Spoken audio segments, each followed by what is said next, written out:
Hello, good morning. Papunta kami ngayon sa garden with Aling Makulit. Hello ka. Harap. Hello guys. Ayan guys, mangunguha kami ng bunga ng gulay. So, sumama na naman siya. Alam niyo naman yan. Sama-sama. Hi. Ano kukunin natin guys? Patola and upo. So, tara, samahan niyo kami. Go, go, go. Ayan, kunin na namin si Mami Patola at si Daddy Patola. Oh guys, may bunga na rin yung upo dito. Tapos ito, kailangan na rin natin kunin lahat bago tumigas. Ang gaganda naman ng mga bunga guys. So, hawakan mo at ikakat to. So yan, cut natin. Wait. Yay! Wow! Look guys, may mga baby upo na naman dito. Diba kung saan-saan na lang makikita yung upo namin. Tapos may mga maliliit, tingnan nyo. Yun. So sa mga mahihilig sa upo, pag medyo lumaki dito, bili kayo. Ayan, sayang, nasira na. Putulin na lang natin. Pag natin puputulin. Kasi sira na anak ko eh. Tapos ito guys naman ay pangbinhi na kasi malaki na. So yan guys, pasilip na ulit dun sa garden namin. Tapos sila, nagbibilad si Mother Earth ng pang-stock namin ng bigas. Yun, so kasi last time nag-ani na kami. So ngayon, nagbibilad sila pang-stock namin, pang-kain. Natin?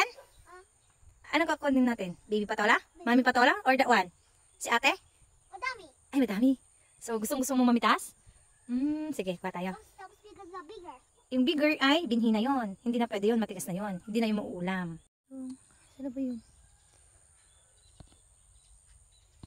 Ayun oh, may butterfly roaming around. So ito, kuha tayo ng Patola. So cut na natin. Patola. Sino yan si Mami Si Mami Patola.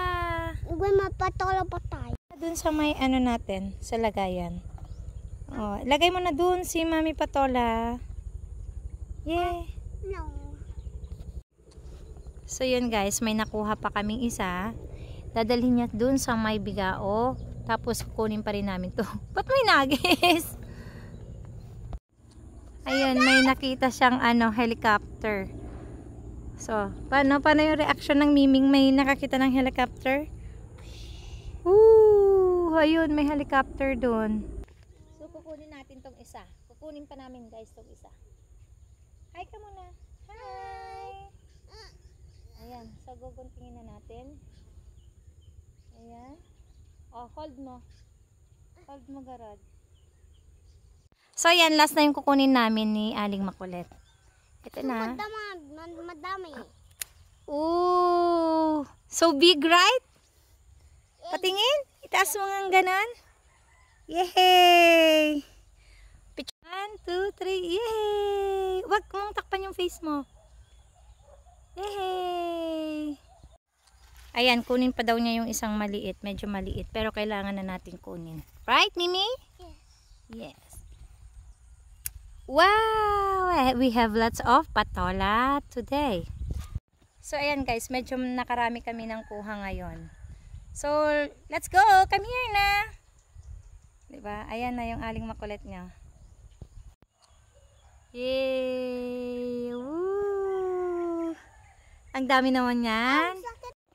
Yay! Ganon pa rin yung pose mo. Itaas mo patola mo. Yay! Ganito oh, patayo. Ano yan? Horn? So yan guys, papunta pa kami dun sa may upo. Kasi kuhanan namin si Tito Jerry ng upo. You want it, Mimi? Yes! Let's go! Sino po? O, maraming damo? Oh, one at a time. Let's go! Lakad! Oh, let's go to the moon! So, papunta kami ngayon guys dun sa may kuhanan ng upo. Tapos dito naman ay yung talbos ng kamote. Yung tinatalbos ng kamote. So, yan diba? Si Aling Makulit ay sanay na sanay. Saan tayo pupunta, Mi? Ayan, ang galing. So guys, ayun na. Andito na kami na Aling Makulit. May mini pot.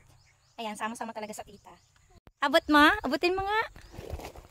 Wow! Oh, dun pa the other one. Ang galing. Ang dami. Abutin mo. Yay! Hello, Aling Makulit. Mimi. Ano yan? Ay, upo po. Wow, it's so big. It's so big and yung mga is small. Count mo. Count mo yung big. 1, 2, 3, 4, 5, 6, 7. 7. Ilagay mo din yung maliliit. O guys, tingnan nyo. May mga maliliit, may mga baby. Sobrang dami pang mga anak. Ayan oh. Diba? Tapos ito naman mga bukas si bebenta dun sa mga parent. Tingnan nyo, ang laki. Tapos kukuha naman ako ng isa ngayon kasi ibibigay namin kay Jerry. Ayan guys. Mga baby. Ayan. Tapos ito naman talaga yung binhi. Sobrang laki nito. So ayan guys, kukuha kami ng isang bunga. Kuha tayo ng para kay Tito. Oh, hindi mo abot. Gusto nga daw niya umakyat siyang. Go! Oh, hindi kaya. Galingan mo. Go, Mimi. Dali, ayun na. Go, Mimi. Bilisan mo. Wow! Guys, look. Oh, nakuha ni Mimi. Oh, diba? Ito yung papamigay namin mamaya. So, lagay mo na dyan. Kapag dito ka nga talaga sa bukid manirahan, hindi ka maziziro ng gulay dito. Yung tipong ikaw na lang yung mananawa. By the way guys, alam nyo ba kung anong tawag namin sa patola sa Ilocano?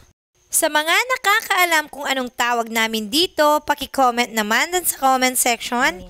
Panigurado ay maraming matutuwa dun. Na bagong harvest kasi may ano din kami dun. Yung fruiting bag. Yun. Tapos ito, diba? Fresh from the farm. Natapos na nga pala kami namitas ng mga gulay, pupuntahan naman namin si Father Dear. Past 8 AM na nga yung mga oras na to at naglilinis si Father Dear ng taniman niya.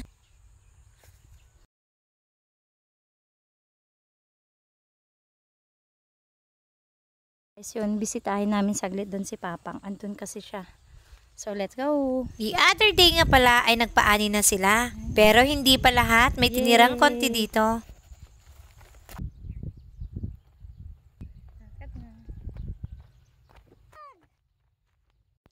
Nakakasaya talaga. Hi! Asin si Mother Earth. Dito pala ay nagbibilad si Mother Earth ng pampakiskis namin. Yan naman yung magiging supply namin ng rice ngayon. Bagong ani, bagong bigas. Kaway! Kaway na! Shh. Etong si Aling Bulinggit nyo ay may nakita nga palang okra dito. At gusto na naman niyang kunin. Isang piraso nga lang yung pwede dyan. Yung kasama niya ay mga magulang na kasi at hindi na pwedeng kainin. At tingnan nyo itong batang to, natututo na rin sa mga gawaing bukid. Pagkatapos nga niyang mapitas, tuloy na ulit siya sa pagpunta doon kay Papang. Kasyang-kasya nga siya kung saan siya sumusuot dito. Ayan guys, papasyalan niya daw si Grandpapa, si Father Earth. Nagulat nga ako dito kasi biglang nag-attempt na umakyat ng puno. Siguro nakikita niya si Papang Bubot nga na umaakyat sa puno ng katuray. Umaakyat kasi yan si Grandpapa sa tuwing kukuha sila ng bulaklak. Oh, did you say hi to Grandpapa? Hi, Grandpapa. Yun nga, nabisita na niya si Grandpapa. Pagkatapos nun ay nagreklamo na siya, mainit na nga daw. So hanggang dito na lang. Maraming salamat sa inyong panonood. At sana na-inspire ko na naman kayo kung paano tumira dito sa bukid.